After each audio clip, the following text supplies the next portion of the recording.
back here at Song of the Day, coming to you from the Rock Cave. I'm your host, Mark Pierce, as usual. But we've got special guests, and we love special guests here in the cave. And today is pretty epic because these guys are awesome. We're talking with Ali Recor and Rod Recor, who came all the way from Ohio, previously of Tennessee, previously of Virginia, previously of West Hartford, Connecticut.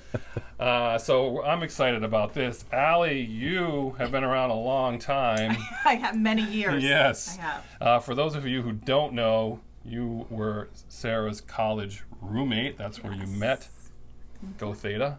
Go Theta. What is the right thing to say? Is there a phrase about Theta? Theta, love, and mine. Okay, all right. Theta, love, and mine? Mine. Mine, okay, all right. I thought it was like mind. All right, okay. And Rod, you're a little bit later to the game, but still around for a long time. You started working at Anderson with Sarah in 1997. Hard to believe. Via Yale, right? So actually, right out of UConn. Yeah. UConn. Oh, I forgot. Right out of grad school. Got out of school, all right. Yeah. And so you guys have been around for a long time. These are some really good friends, and I'm excited to have you guys here in the cave. What do you think of the Rock Cave, by the way? It is really beautiful. It is awesome. A sight to be seen. A sight to be seen. It all right. is. So, what are we talking about today? At first, I was like, we are totally talking about Duran Duran because Ali is a super fan. I am. And I thought that's where we're going with this because, I mean, Ali, you passed out at Duran Duran concerts, plural? Several. Twice. I've seen at least once. Right. You passed out the first time. Were you in high school the first time? Yes, the first time in high school when they came right through the out onto the stage at the Hartford Civic Center right below us, and John Taylor was so close to me that I screamed really loud and I passed out.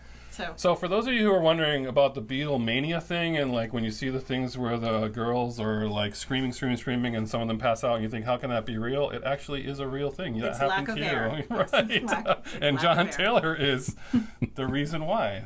And then what happened after that? It happened again. It happened when I was married and had children. Yes. So that's embarrassing, but true. But to her, to her credit, it was the first concert after being pregnant. So the tolerance was a little lower. Right. It was lots going on. There was a big show going on down at Mohegan. So it was fun. Yeah, so you got to pass on that one. So Duran Duran would be a perfect song of the day. But we have a better topic because we're all here. So we are going to August 6th, Thursday night, 1998, when the big Rewind tour came into the Oakdale Theater. And back then I was a premier member, and I would get a mailing in the mail that said, this is the concert, and I would immediately fill out the credit card information, immediately run to the post office, and if you were the first ones to get it back, you would get awesome seats. The post office. Post office, yes, right. So good old snail mail. I paid $100 and something a year to do this. Just to be able to do that. But they were amazing tickets. This one came around and I was like, Culture Club, Human League, and Howard Jones are together. We're totally going to this. And I immediately drove to the post office the next morning and sent it back. And then you didn't know what your tickets were until you got them in the mail, and I got them. And we were front row center because apparently not everyone was excited as I was. Right? So, I mean, I don't know. I mean, there was a good crowd there, but I mean, apparently I was super excited. Yeah. So we were going to go, Sarah, myself, and Ali, and our friend Tom were supposed to go. And at the last minute, Tom could not go. And so we thought, well, who could we have go? And Sarah said, why don't we have Rod go? He's a music fan. And it was a Thursday night, first of all, like not everyone's going to be available to go. And so it said, Rod, do you want to go see this tour? And you were like, heck yeah, let's go. Right, let's go. So that's what we did. So we all went to the Oakdale. And at the Oakdale, you got your big fat beers, and you walked yourself right down to the front of the stage, and you had your elbows right on the stage, waiting for the show to start, right?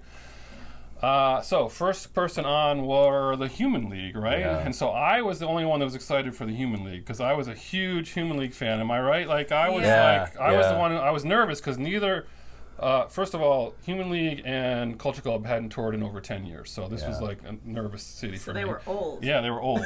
And, right.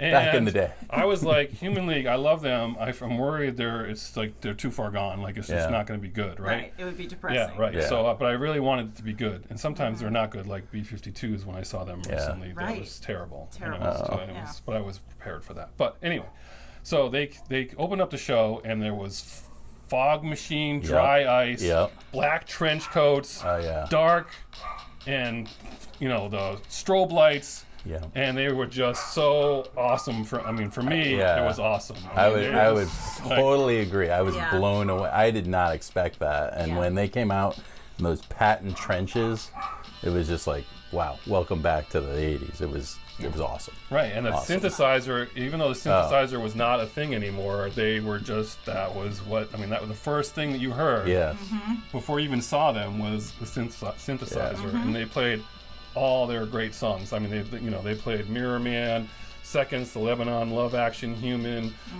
Don't You Want Me. The only song they didn't play that I wanted to play was Keep Feeling Fascination. Oh, yes. Yes, that's right. There's some story behind that. I wonder, that's like one of my favorite songs right now. Yeah. But I was like super jazzed for them, and they just nailed it, and I was like, yes, they were really good. And then Howard Jones comes out, and his little keyboard. He did exactly. He was like acoustic. He was by himself. Which is not, so it was. He stripped down his music, and that's a little always nerve-wracking when they just show up with a keyboard and nobody else. You're like, what's this going to be like? It's going to be really good or really not so good. And he nailed it. He was awesome. He did really all did. of his hits. Everyone had 45-minute sets, so he did all his stuff. He did, You Know I Love You, Don't You, New Song, Things Can Only Get Better, What Is Love, Pearl in the Shell, Like to Get to Know You Well, No One Is to Blame. He did all of them, and they were awesome. Great. They were awesome. He was great. He brought his son out at the end.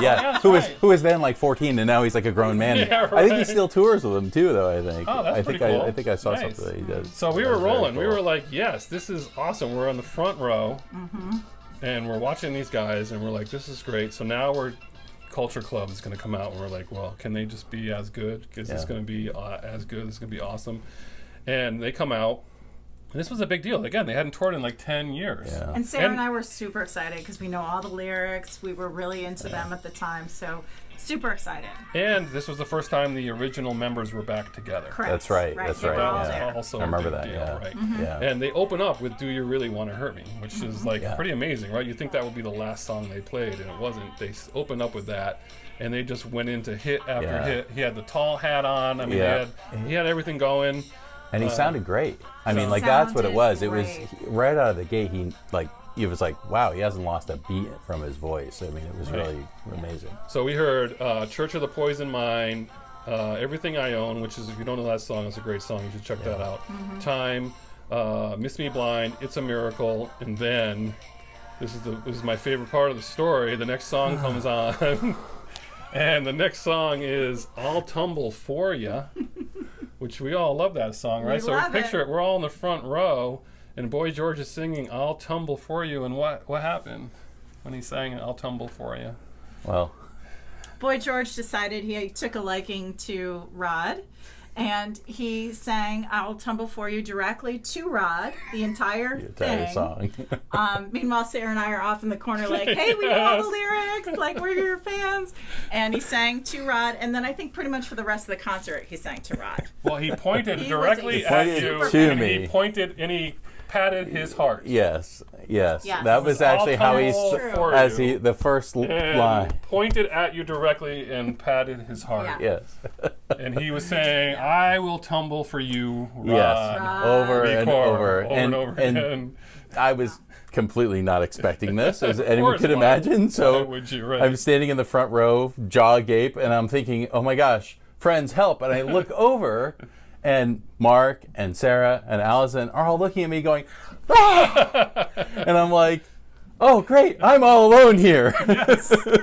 So I went with it, and he was lovely. I mean, it was a great song, great. The crowd was going bananas, which was also helped. Right. So it was funny, but everyone was dying of laughter. Yes, and then they did the Crying Game, which you forget about that song, an awesome song. You don't hear that song enough.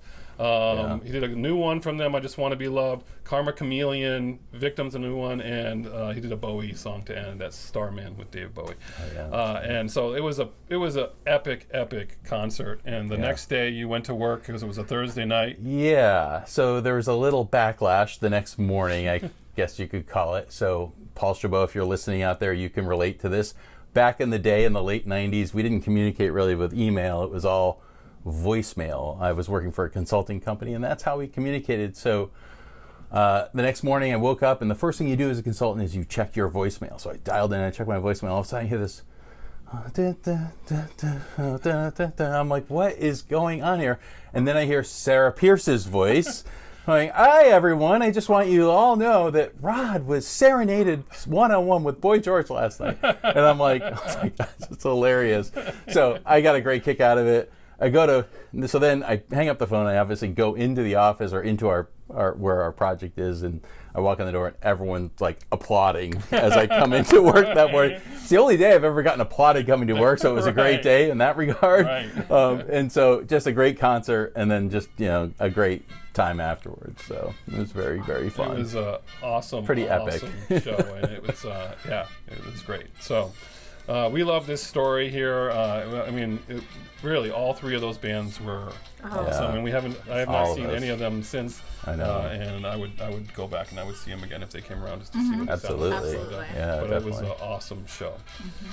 All right, guys, so we're going to wrap it up. We're at 12 minutes, which is about what we do when we have guests. So you guys did pretty awesome. One take, no less. We're still on the one take rule, and you guys nailed that too. So love having you guys here in the cave. Yeah, thank you very much. Thank you. We'll do some more next time you're in town. We got to say what the song of the day is. The song of the day is I'll Tumble For You. Of course. So point at someone and point at your chest Give today. A little Whoever you love today, just say I'll tumble for you and pat yourself like that. Just do it today to someone. Just don't even say why. It works. It works. It works. All right, guys, thanks. And we didn't rehearse this part. We didn't say I would do the ending, but you just, we catch on the flip side. So you ready? Yeah. All right. Thanks, everyone. And as usual, we'll catch you on the flip side.